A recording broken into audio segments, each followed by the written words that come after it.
there's all kinds of democracy. The oldest parliament in Europe is the Althing in Iceland, where when I was 19 we took a family trip. I always wanted to go to Iceland since I'm a child. Since I learned in school about this land of ice and fire. Yeah, this is the map. You see? Look at it. This was at this glacier called Eyjafjallajökull. It has also an arm called Gugle, and that glacier has just at the end of it a little tiny puddle lake. Lönnis, I think it's called. And we were crossing that river when we sank. So we come to a stream, and Mommy, riding shotgun, announces the various rules provided by her guidebooks for fording rivers. Avoid rapids, and narrow equals deep, so cross where it is widest. The stream is small, but I point out as we cross it that these guidelines are oversimplifications that we shouldn't rely on. I get no response. Then we come to a second, somewhat larger stream. I point out that rivers are widest where they become lakes, and that still waters run deep. My protests go unacknowledged, but we reach the other side safely. Finally, we come to a third stream, draining a small glacial lake. As my father steers more for the lake than the stream, I ask to be let out to check out a spot in the stream that looks more promising. I get no response. And seconds after we drive into the freezing water... Do you remember what your first words were? What? Oh shit, probably. Mein Gott, das Ding sinkt! Believe me, I couldn't tell you today whether I consciously ignored what was coming from the back or whether I just was too focused, because I don't remember it being... Yes, the back seat was always the brilliant one. Can you think of bigger mistakes that you've made? Hugely bigger. Other than having children and getting married? What? Families are not the most democratic of... No, they certainly aren't, and they shouldn't be. Funny thing is, our system of government is effectively no more democratic. We can occasionally change the driver, but I didn't want to drive any more than a typical citizen wants to be a senator. Like most Americans, I think we ought to have some way to have a direct say in our government when the people we've hired to manage it fail us. 11 years later, this belief brought me to a strategy meeting for a soon-to-be long-shot presidential candidate, Mike Gravel. Though it had been 25 years since he'd been a senator from Alaska, Gravel was determined Americans should have direct lawmaking power at every level of their government using a carefully designed deliberative process modeled off the one legislators use. Point of being ridiculous. Anybody who says it can't be done really doesn't have the will or shouldn't be living in Alaska. I think the spirit of Alaska has been that it can be done and that it will be done. The situations aren't hopeless, it's just people get hopeless about the situation. In my heart of hearts, I would say, well, in my own thinking, well, it's a little ridiculous, I'm not going to win, but I'm going to bring some visibility to the national initiative. Direct democracy on a larger scale was not something I had much experience with as a native New Yorker. The only measure we've gotten on the ballot in my lifetime limited elected officials to 2 terms in office. After the people voted for it twice, the very public officials it was supposed to control simply rewrote it. It's not like most politicians are bad people. We hire them to deal with a lot of important stuff that we have neither the time nor the inclination for. But we can't expect them to act against their own self-interest. And it's just naive to hope that elections regulated by them, with a winner likely to be decided by money, political skills, and corporate media coverage, will somehow keep them accountable to the people on hundreds of pieces of legislation. For the active citizen, there's always protest, but for all its importance, that often seems more like a mass demonstration of impotence than anything else. People feel so disempowered these days. People know that what's going on is bad, but somehow they don't feel like they can do anything. Like most folks without it, originally I had no idea that the people's right to propose and vote on laws themselves is called the right of initiative. This basic civic concept had somehow never come up in decades of schooling and wasn't really covered in the news. I'd only stumbled on Gravel's effort after years of research. His proposal for nationwide citizen lawmaking, though maybe the most advanced to date, isn't the first. Beginning with Kansas Senator William Peffer in 1895, scores of proposals to let Americans vote on laws directly have been advanced from across the political spectrum and ignored in Congress. Most, like fighting Bob La Follette's, one of dozens that would have required a referendum before going to war, were limited in their subject matter, but several aimed to let citizens place an idea on the ballot if supported by enough signatures. The most consideration such a plan has gotten in living memory was when activists Roger Telshaw and John Forster came to D.C. in the late 70s. Jesus, you've got everything. Look at this. Look at this. Is the board of directors of Initiative America. Initiative America had a national advisory board. Do you even recall that? I mean, this looks so significant. Like it actually must have been a. Look who's on our board of directors. I can't believe you have all this history. This is really astonishing. This was the first communication to Senator Abrest from Chief of Staff there. The attached describes a proposed amendment setting forth a national initiative procedure. The people pushing this are realistic enough to know something like this will take several years to win passage, if it ever does. They are idealistic, but appear basically responsible. I would like to talk to anybody who runs a national organization in Washington, D.C. If they could show me their budget and finances file. Sponsors. To co-sponsor the bill, please contact blah, blah, blah. Roger, senators are supposed to be writing those letters. You're not supposed to be doing that. Well, we didn't know any better. We thought we could just do it ourselves. Yeah, you know? hey, we want you to co-sponsor. That's called a dear colleague letter, and traditionally senators and congressmen write that to each other. Roger, you know, come on, get with the program. You can't do that yourself. The constitutional amendment was introduced by James Abrest with the support of Hatfield and Senator Gravel. So funny. Yeah. That was all over the country, that AP articles and A hundreds of 12-year-old newspapers. bus, which until recently carried school children over country roads, will take to the nation's highways this month in a campaign to involve the voters in making federal law. A proposal got hearings faster than any amendment, except for the original 10 Bill of Rights, ever introduced. Crusade for direct democracy. How did we get all this press?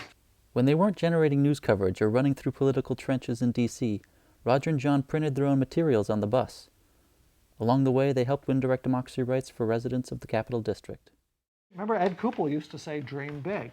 He said, you know, don't go for the little stuff. Dream bigger and things will get bigger. Polls showed broad nationwide support for their proposal, but as often happens with ideas no one wants to oppose on record, the bill never made it out of committee. Instead of hoping representatives would give up power, Gravel was running to convince Americans to take it, by, for the first time, amending the Constitution directly ourselves. So is that something we want to do? With my longtime interest in direct democracy, I decided to find out.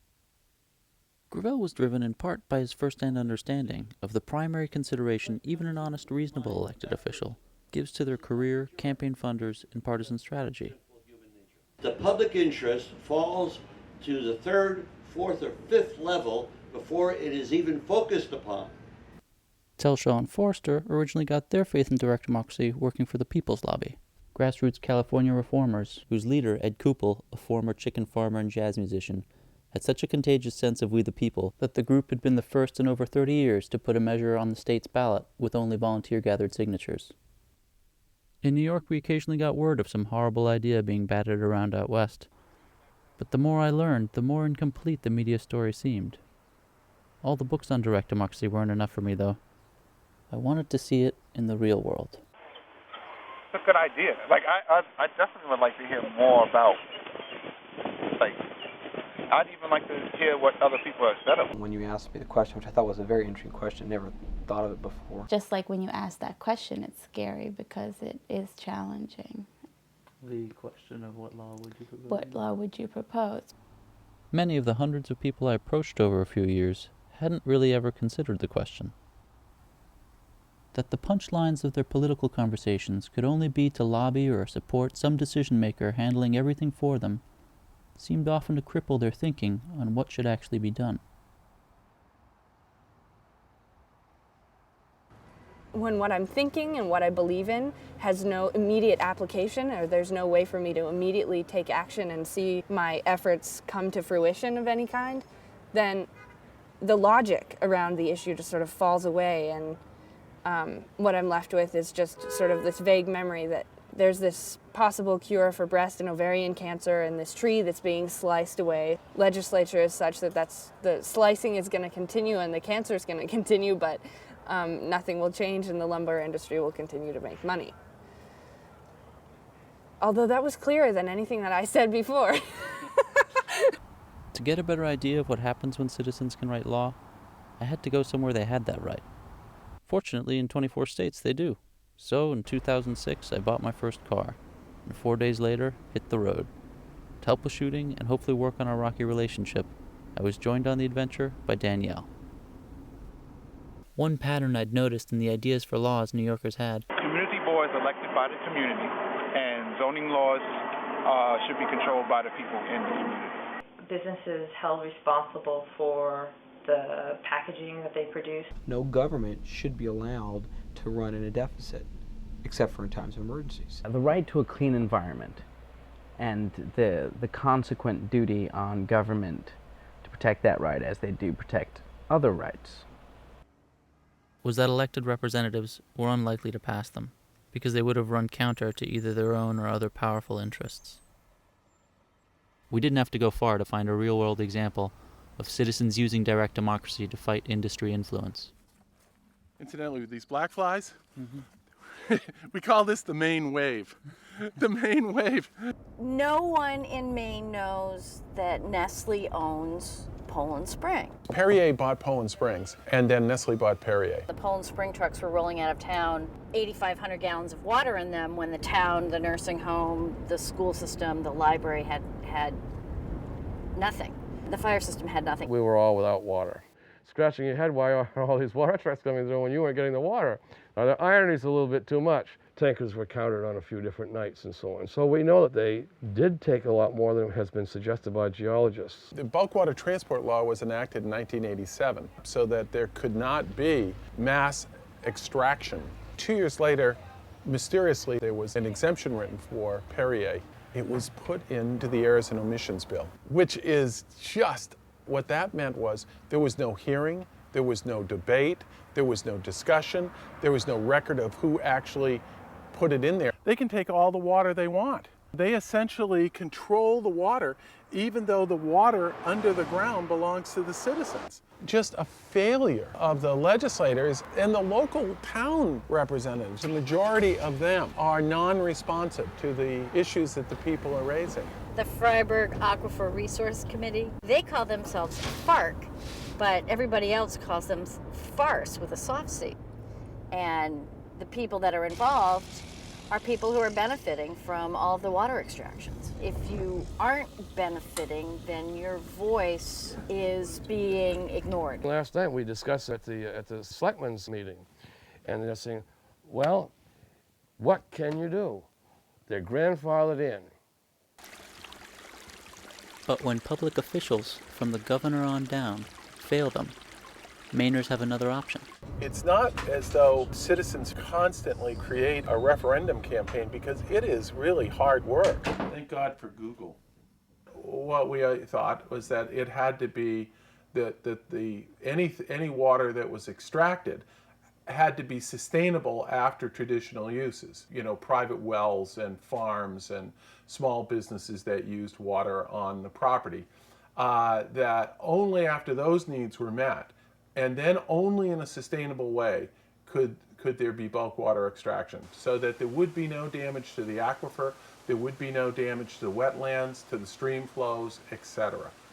And finally, we felt that Maine citizens ought to be paid something for that water, because they have kept water clean. Over the last 35 years, they've spent billions of dollars doing that.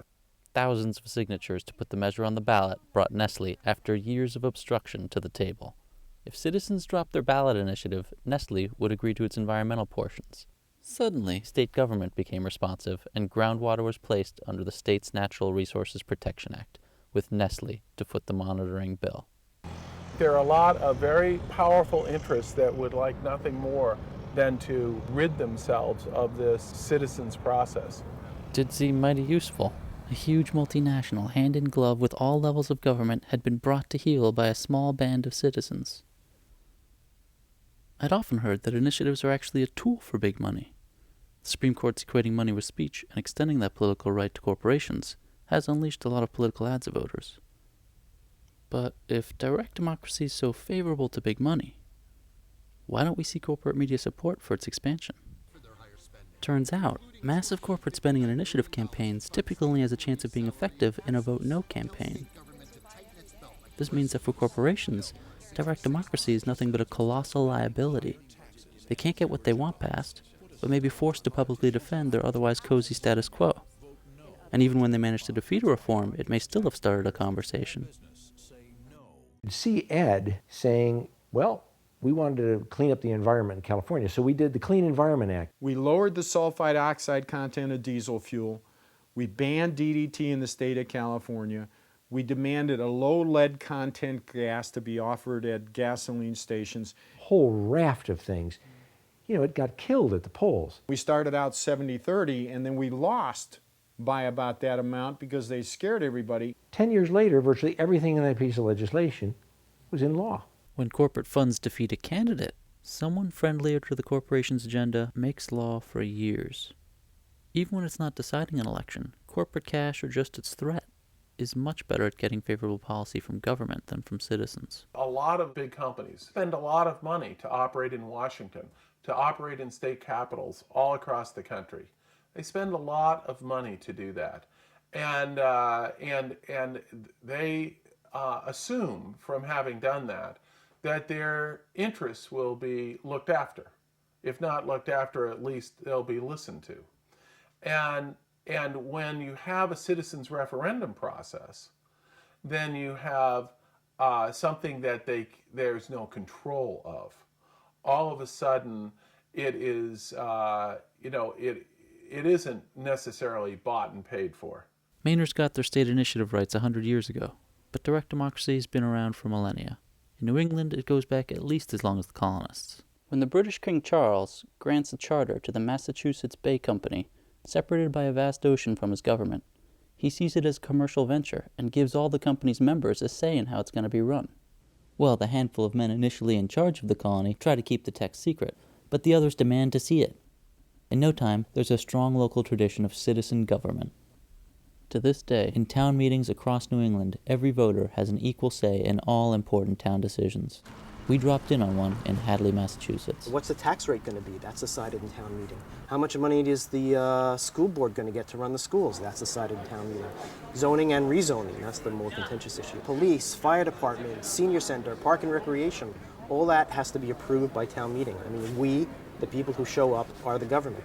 The American Revolution started in town meeting. British Parliament was so threatened by colonists meeting to determine their local affairs that in 1774 it outlawed such meetings. This doesn't go over too well with folks already fed up with a distant, corrupt government they have no say in, that gets them into unnecessary imperial wars, taxes them in dubious ways, and invades their privacy. But justifying their resistance with existing law doesn't fly. And as King George declares the colonies to be in a state of rebellion, Tom Paine's pamphlet, Common Sense, calls for a clean break. A few months later, the Declaration of Independence is signed, based on an ancient principle beyond British law. The people can change their government as they think necessary. This makes good sense, and thousands of revolutionary patriots give their lives for the idea, until the Brits acknowledge American independence. But a few years later, as a convention appointed by state legislatures then open only to men of property assembles behind closed doors in Philadelphia, there's a sense among some of the self-proclaimed talented class that all this democracy talk has gone a bit far. Beyond simply preventing mob rule, the Constitution they agree on goes to incredible lengths to subordinate the public will in the name of stability. Only the lower house of the legislative branch is to be elected. Everyone else in the federal government is to be appointed by officials, often with several layers of officials appointing officials who appoint officials, between the people and those wielding the most power in their name. Many heroes of the Revolution are outraged, and majorities in several states oppose signing on. But in the end, it's take it or leave it, with little hope of another choice anytime soon. Fortunately, the critics do manage to force the addition of several basic rights to the Constitution to protect them from the new government. And they make clear our founding principles still apply, including, in the words of New York's ratification, grudgingly agreed to in Poughkeepsie, The powers of government may be reassumed by the people whensoever it shall become necessary to their happiness. Of the arguments for avoiding democracy made by the Constitution's chief author James Madison, several no longer hold up too well. But probably the most compelling is the notion that a minority's rights will be better protected by representatives. Unfortunately, from day one, this theory is not quite panning out for everyone. Slaveholders controlled Southern political machinery thanks to their wealth and their supposedly representing slaves in their districts, and they happily sacrificed Southerners' basic rights to keep it that way. Questioning of slavery was brutally repressed, anti-slavery literature was blocked by federal postal officials, there's no state support of childhood education, and teaching slaves to read is outright illegal. At the federal level, years after the British abolished slavery, gag rules barred even debating the idea in Congress, no matter how many petitions citizens submit. Driving through the South without air conditioning and record temperatures, none of the states we crossed had ever passed an initiative. We stopped mostly to go swimming and gather people's ideas. All your older people is drawing SSI and supplemental Social Security. They're not able to live on what they draw unless they get a handout from somebody else. Then they had to keep that a secret because if the government found out they were getting a handout, then they'll cut what little they get to start with, and it's not right. So I think they ought to help the older people more and see that they have, because that's the backbone of these people. They don't tell you something. Your mom and daddy had to wipe your tail when you couldn't wipe your own, you know. So they had to raise you, and they had to see about you. It's time that we see about them a little bit, you know. And I think that's the way it ought to be. One law I would propose would be to have longer weekends. I think we, as Americans, we work too much, and I know I spend more time with my coworkers than I do with my own family, and it would just be nice to have a long 3-day weekend so I can spend time with my family and do the things that are of value to me. Divest corporations of the rights of individuals. They should not have the right to lobby. They should not have the right to influence our legislation, our government in any way. They should have responsibility to take care of their methods they make, but not the right to run away from them. By the late 19th century, struggling farmers and the growing labor movement are pretty sure the only minority really being served by their government is big money. Some think the solution might be the new Swiss citizens' lawmaking process of initiative. In South Dakota, the first U.S. state to implement it, the idea seems to have been indigenous, coming from a Father Robert Hare, active with the Knights of Labor and the Farmers Alliance. Minor parties soon demand the right of initiative, and one even briefly controls the Democratic Party before being outspent and politicked by wealthy interests. But investigative journalists keep reporting government corruption, and as the 20th century begins, the progressive movement takes up the initiative cause. Victories, however, are much easier to come by in the West, where the party system is still weak. In the Jim Crow South, where disenfranchisement is the name of the game, and in the East, where deeply corrupt political machines call in favors and stoke fear of immigrant hordes, the entrenched power holders can only be forced to grant weak local processes. So residents of New Orleans, for example, like New Yorkers, only have recognized initiative rights to amend their city charter, and had no oversight of the state's corrupt Orleans Levy Board. Our limited time pressed us, and the triple goals of shooting, having an adventure, and working on a relationship were starting to conflict. The strain was exacerbated by the movie being more my project, all our costs coming out of my meager shooting budget, and Danielle, though definitely a trooper, not wanting to rough it to quite the extent originally planned. Mishaps like her having an allergic reaction to some ants at a place we made camp became my fault, and we began to slip into an occasional dynamic of her brooding while I made most decisions. But we pushed on. Exactly what government structure we think best has a lot to do with our idea of human nature. Most of our flaws would seem to argue for as little concentration of power as possible.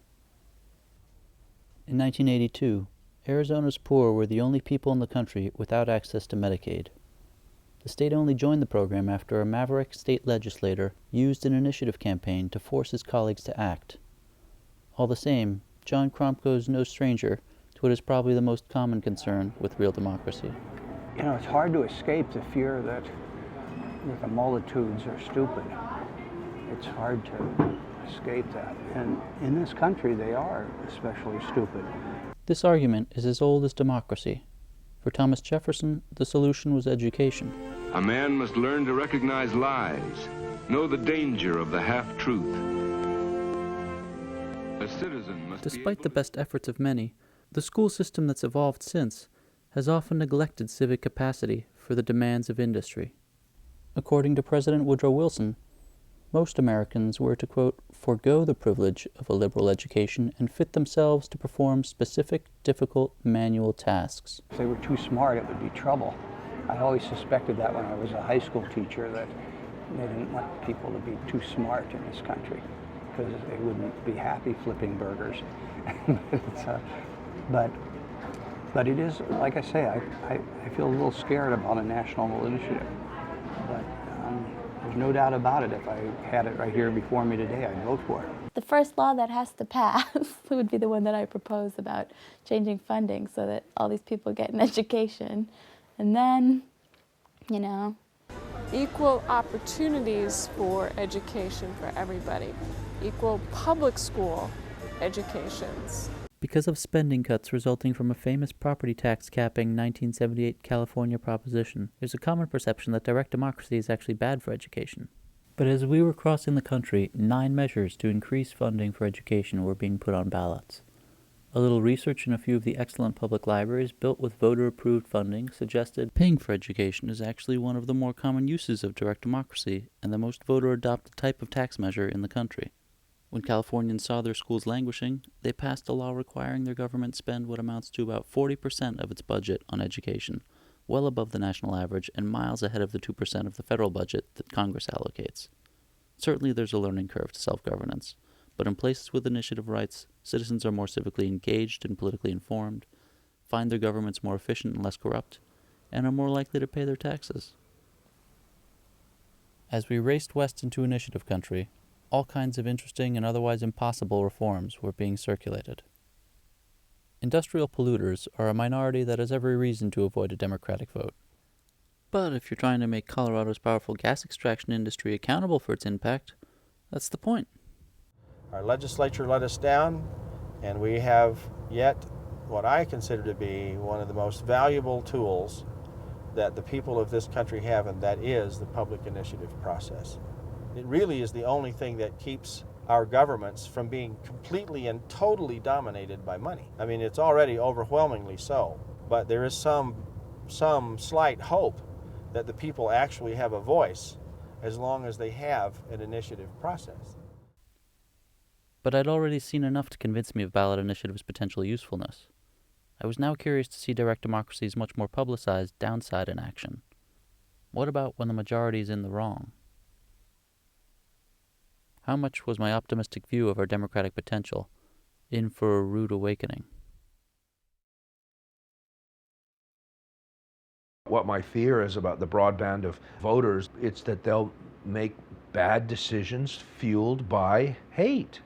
There is always an advantage to those things that are right and proper. What this does is amends the state constitution to recognize only one man, one woman marriages in the state of Colorado.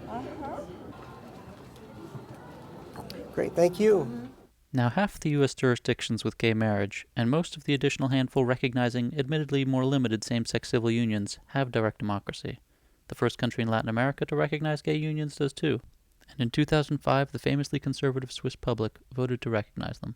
So how much is the initiative process really the obstacle to gay rights? The tyranny of the majority critique is maybe one of the more valid ones, but it can only go so far. And we have a history of representative government being far more damaging to minority rights than the initiative process could ever be. It wasn't until after slavery's abolition, when Southern legislatures promptly started writing outrageous black codes, that equality under the law finally joined other basic rights in the Constitution, all there because they aren't safe from lawmakers otherwise.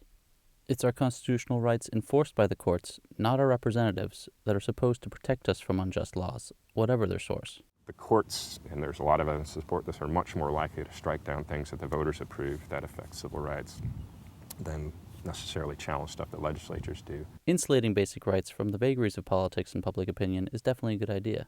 Gravel's plan would require 2 votes by the public, separated by a cooling-off period for constitutional changes, and we could go further if we think it prudent, but leaving all such changes in the hands of government makes it practically impossible to reclaim power that's been usurped. Most of the state gay marriage bans weren't initiatives at all. They were put on the ballot by legislators apparently seeking to get out their base. Is direct democracy then somehow being used to inflame majority passions? While politicians may have a career motive to stoke fear or hate, Yeah, one man and one woman. and the psychological and cultural roots of homophobia may be deep, It didn't seem to me that most of the anti-gay marriage people we met were really bad people. Quite the opposite, in fact.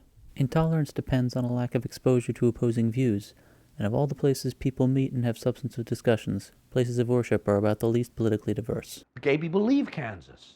You know, they go to urban centers so that people in Kansas don't have good points of reference. They don't have the long-term marriages that produce healthy children. We're just reading studies.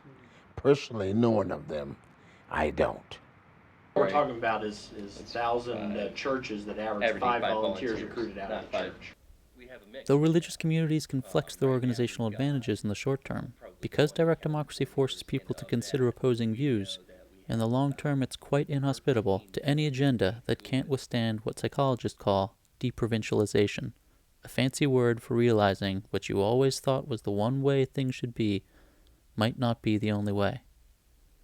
It's an experience that reactionary elites, like the slaveholders of the antebellum South, have often managed to prevent, but that the public dialogue and citizen decision-making of an initiative process makes almost unavoidable. So we need your name and address. You know where that is? What is it for them? Same-sex equality. At one point, the government was banning interracial marriage. Anti-gay marriage ballot measures have backfired. Thanks largely to the national conversation they've forced, support for the legal recognition of gay couples has skyrocketed, and the now galvanized and center-stage gay rights movement is scoring its first victories at the ballot box. Ladies, have you signed for domestic partnership, equal rights? Thank you. By a huge margin, most Americans now support at least gay civil unions with all the rights of marriage, but Congress still outlaws their recognition at the federal level. In this country, it doesn't almost seem like it matters what team you get in place because the checks and balances are so intense that dramatic change is really difficult, and that this has affected human rights historically in a whole range of ways. We're slower to adopt things that other countries adopt as standard here in the United States because of these checks and balances. Have you signed for domestic partnership, equal rights? Yeah, I already have. Thank you. Miss, have you? Do you know what it is? Well, then I'll tell you. The current high cost of getting a fair hearing in the public square can make democracy a burden on a resource-poor group defending itself. But since a marginalized group can put an issue in front of the public as often as needed, ballot initiatives also create pressure on the political system to find consensus and offer real opportunity to advance change, particularly any change based on fairness. A vocal gay rights movement is relatively young. The struggle for women being able to vote endured for generations and got a real boost when direct democracy came along. Though they couldn't vote on it, suffragists could suddenly make the issue unavoidable by putting it on the ballot. They do so first in Oregon in 1906, and a total of 4 times in 7 years there before the state's all-male voters come around in 1912. That same year, the first initiative to pass in Arizona is for women's suffrage. The question appeared on ballots around the country, and in less than a decade, women finally get the vote nationwide with the 19th Amendment. The drive for direct democracy was peaking by the early 19-teens, with multiple states winning the right of initiative almost every year, and huge reforms like the direct election of U.S. senators introduced in its wake. 1912 sees the most successful third-party presidential ticket in American history, California initiative champ Governor Hiram Johnson, and former President Teddy Roosevelt, who by then is a believer. The great fundamental issue now before our people can be stated briefly. Are the American people fit to govern themselves, to rule themselves, to control themselves? I believe they are. My opponents do not. I believe in the right of the people to rule. I believe that the majority of the plain people of the United States will, day in and day out, make fewer mistakes in governing themselves than any smaller class or body of men, no matter what their training, will make in trying to govern them.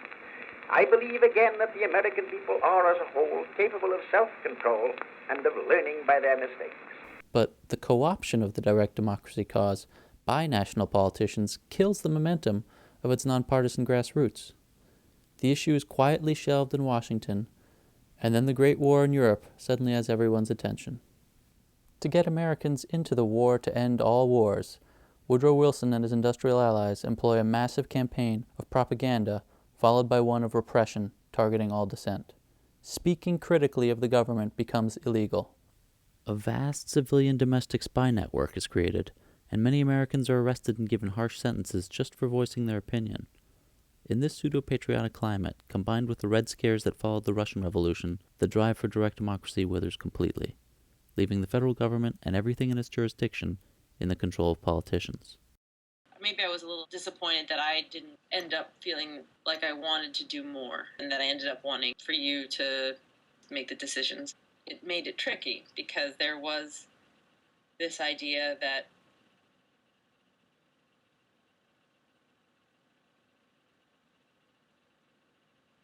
I could play a part in that project, but what part was it going to be? And then, you know, what were we doing at the same time? Both of those roles were unclear. There was so much physical discomfort. I think it was Providence. I remember desperately trying to get a flight home any way home I could, but I don't remember if that was... That was Missoula. Given how we can sometimes neglect the needs of someone close, how does one balance the needs of thousands or millions of constituents? As of today, in the 2008 presidential election, the front runner, Senator Mike Gravel.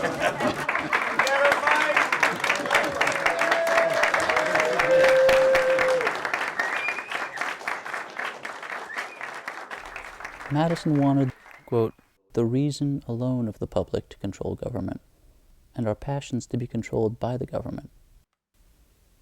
But voting for a candidate is a much more emotional affair than voting for a proposal.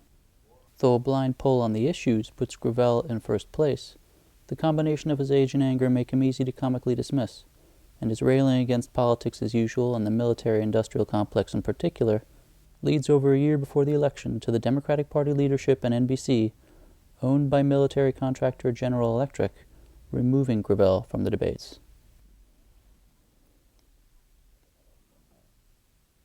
Democracy is really just about being able to have a conversation to decide what we're going to do. For most of history, that's required getting together, making it impossible for true democracies to get very big. They tend to either grow into or get taken over by something bigger and less democratic. Self-determination, where it's existed, is necessarily a local affair. Uprisings and movements around the world evidence the enduring desire for effective democratic participation on a larger scale. The Occupy movement both championed and wrestled with the issue, hitting the limits of using a consensus process for decisions by a large, diverse group in an evolving situation. The right of initiative was among the political reform objectives its New York General Assembly formally approved. Having even a rudimentary democratic process like the initiative on a big scale really only became practical with 19th century advances in printing and transportation and the introduction of the secret ballot. Early initiative proponents had high hopes for how the unfolding communications revolution would serve democracy. In a matter of seconds, she is talking with her. Simple, and yet the modern facilities for disseminating this filth. But in the century since, the regulation of broadcast media has been in the hands of politicians whose career motives can conflict with our democratic capacity. Early on, federal legislation effectively shut educational and other non-commercial interests out of broadcast licensing.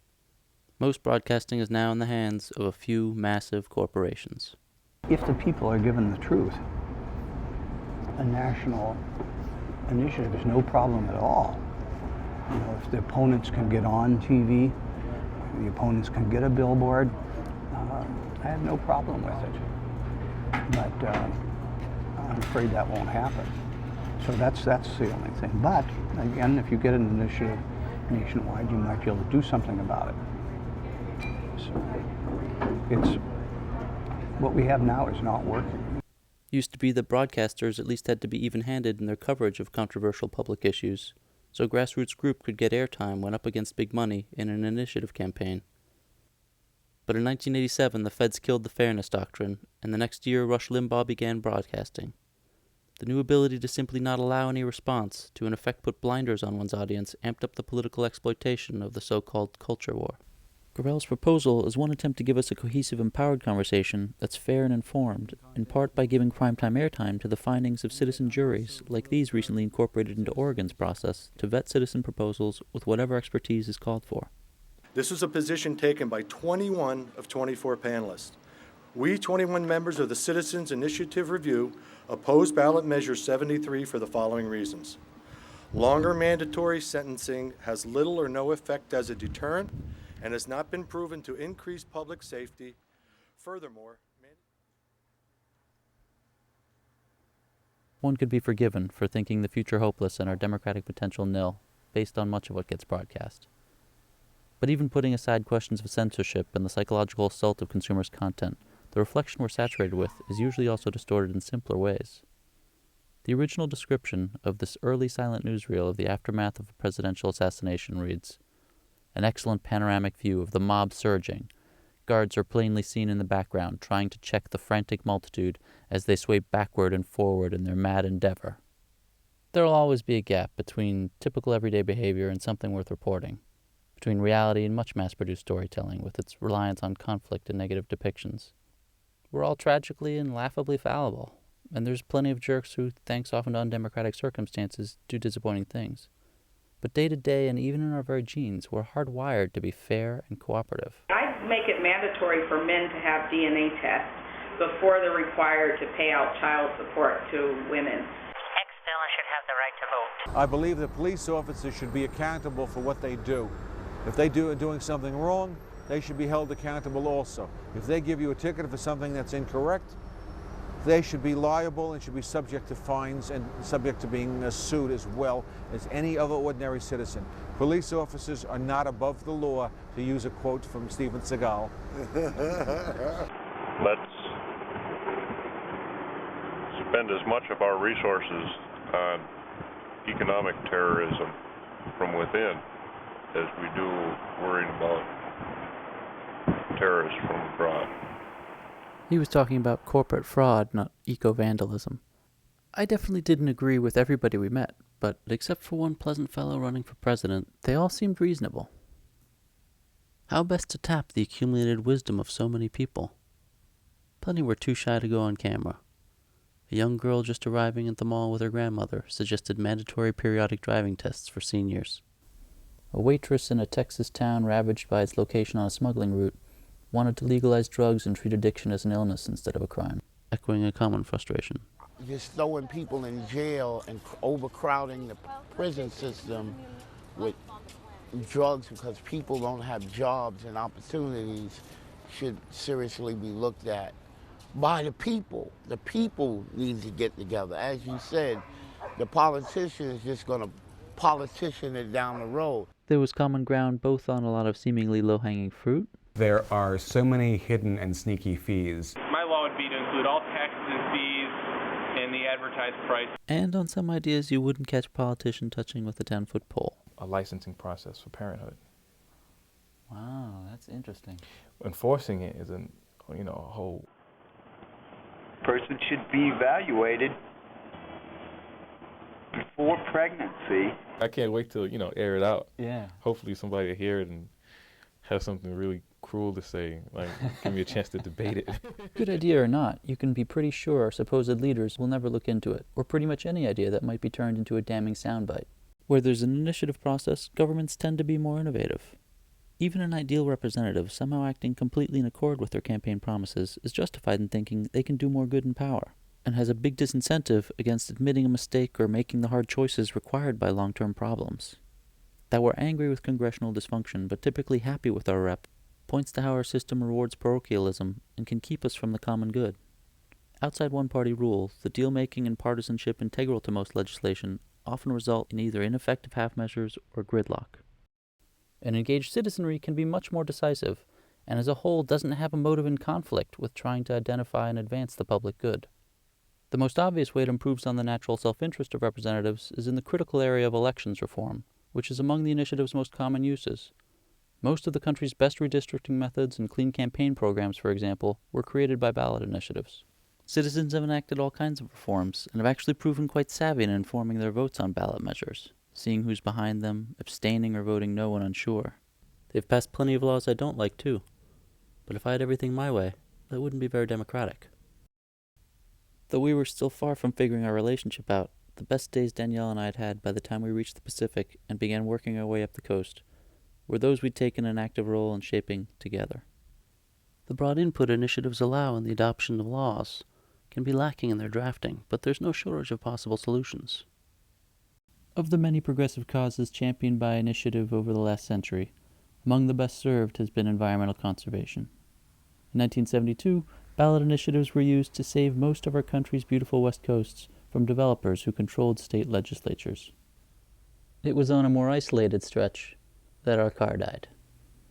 Without cell reception or experience with car engines, we were dependent on whoever might stop.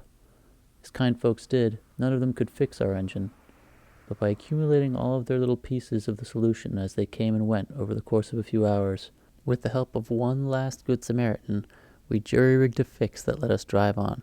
To me, it was a grimy but inspiring metaphor for some of the collaborative advantages the Internet offers. All kinds of new democratic behaviors, particularly of the information-sharing variety, are now possible. But since we can all pursue our own interests, no matter how irrelevant, and reinforce our opinions, no matter how extreme, it may actually be harder for us all to discuss and decide something. Until that is, we build a virtual meeting house. A whole multifaceted field is developing to figure out ideal online democratic forums. We're quickly learning what kinds of large-scale deliberative spaces result in more useful participation and efficient collaboration. Well designed and invested with real power, they could bring us together to make law in money-free settings. My interest in this isn't reaching consensus. So how would you roll it out when in a nation where we can't even roll out voter machines? Well, I'm asking the wrong question, because if my starting point is how would you implement it, and I'm asking that because I have fear that it can't be implemented, then I'm precluding myself from some really glorious creative possibilities. All sorts of more participatory decision and lawmaking structures might now make sense and are being advanced. The dogged stonewalling or increasingly attempted co-option of that conversation isn't going to stop.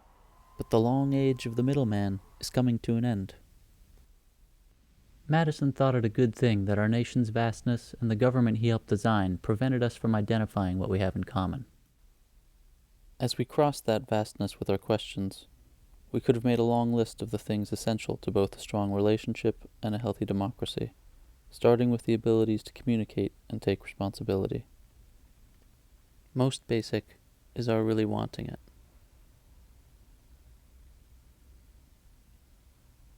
That day in Iceland that my parents drove my sister and me into the freezing water, I think what was most disturbing to me, other than how we got there, was the stark fact that my parents could bring great harm on their loved ones and themselves.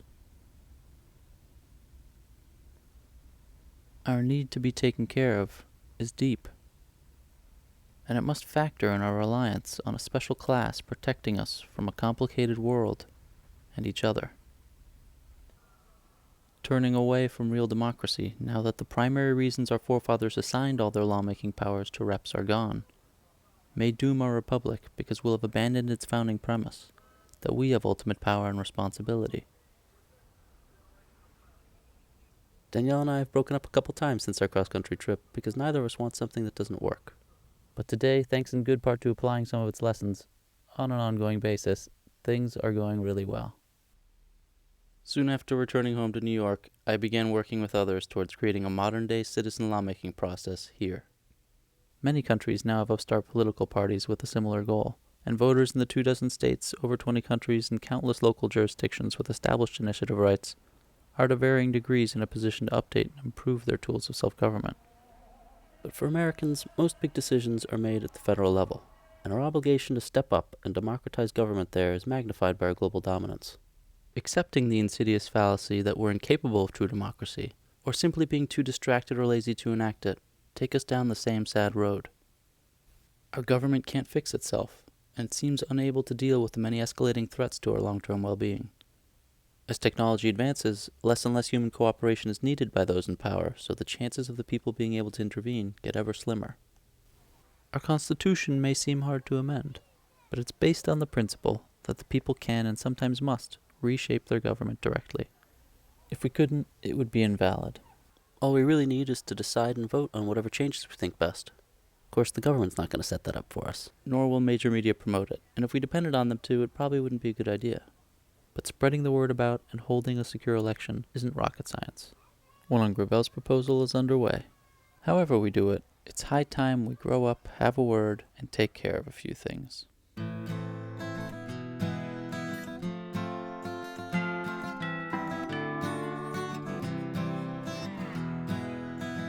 My friend would say, he's really an old character, and he would say, they built this bridge back in the days before they knew anything. And what he really meant by that was that they didn't have engineering degrees that told them they knew anything. And they were really clever about how they built this bridge. And when you look at how it's all put together with beams and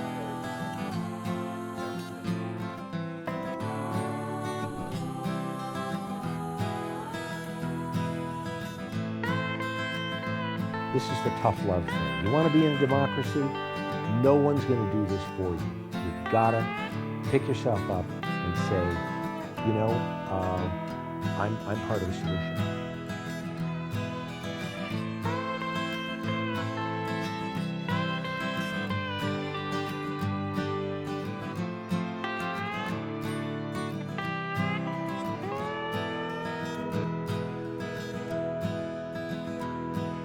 You need courage to live in a democracy. You need courage to live an adult life.